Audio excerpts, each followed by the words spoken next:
For years, we've all been told the story of Middle East conflict is about security, about ideology, about nuclear programs.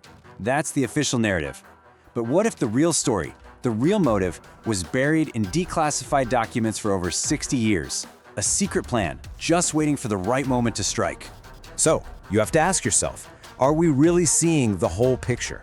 Because when you start to follow the long-term strategic plans, and especially when you follow the money, a completely different motive starts to come into focus, one that's been on the shelf for a very, very long time. $6 billion every single year. That's the estimated prize for controlling a new artery of global trade. Now, this isn't just a number on a screen. It's a motive powerful enough to reshape alliances, to redraw maps, and yeah, potentially to start wars. This single figure could be the hidden engine driving a massive geopolitical shift right now. And what's so wild is that this isn't some new, radical idea. No, this project is like a ghost from the Cold War. It's a strategic dream that's been waiting in the shadows for decades, just waiting for the perfect political storm to finally become a reality. Okay, so let me break this down for you. It's called the Ben Gurion Canal. Picture a massive 290-kilometer waterway literally carved through the Israeli desert. It would create a brand new, direct shortcut for the world's biggest ships traveling between Asia and Europe. And its main purpose? To create a direct competitor to, and completely shatter the monopoly of, the Suez Canal.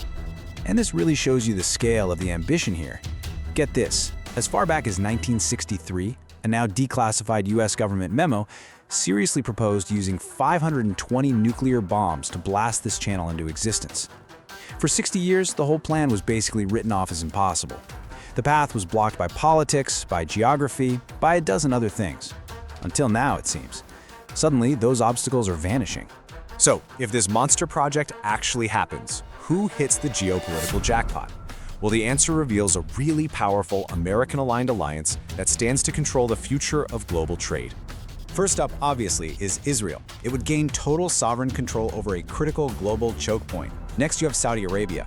Its futuristic city, NEOM, is perfectly placed right at the canal's entrance, which would instantly turn it into a world-class logistics hub. And finally, the United States. It gets to oversee security for the route, creating a massive check against China's Belt and Road Initiative, which heavily relies on the Suez Canal.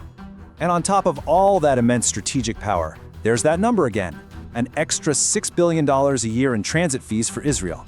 We're not just talking about revenue. This is about economic independence on a scale we've never seen before, and frankly, it's a motive worth reshaping an entire region for.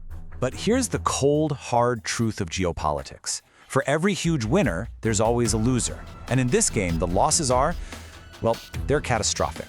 This is the part they really don't want you to see.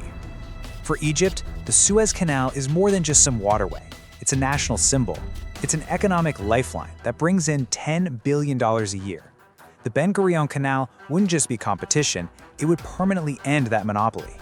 For Egypt, this is an existential economic threat, plain and simple. And then we come to the ultimate obstacle.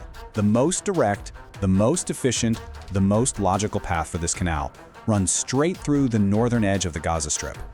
For 60 years, that single fact has been the biggest physical and political barrier to this whole project. And here is where the timeline gets really disturbing, because all of a sudden, after 6 decades of being impossible, the path for the canal is becoming clear. The very obstacles that made it a fantasy are being removed one by one with chilling precision.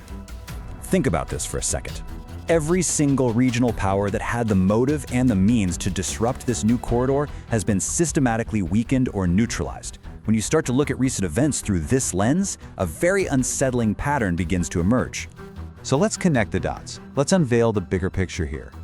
When we step back from the chaos of the daily headlines and we look at that 60-year strategic timeline, a whole different map comes into view. And this is the absolute key. The timing is just too perfect. The weakening of rivals, the clearing of the canal's path, the perfect alignment of Israeli, Saudi, and American interests, it all suggests that what we're watching might not be a series of separate crises at all, but the coordinated execution of a much grander strategy.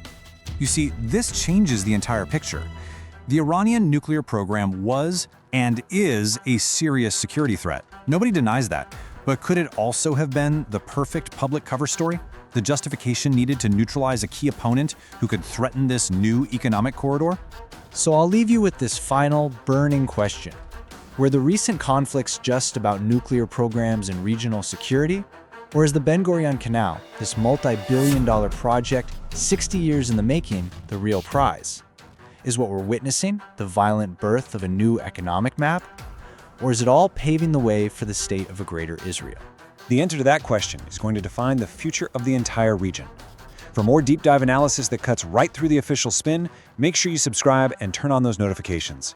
We deliver the briefing on the hidden agendas shaping our world every single day.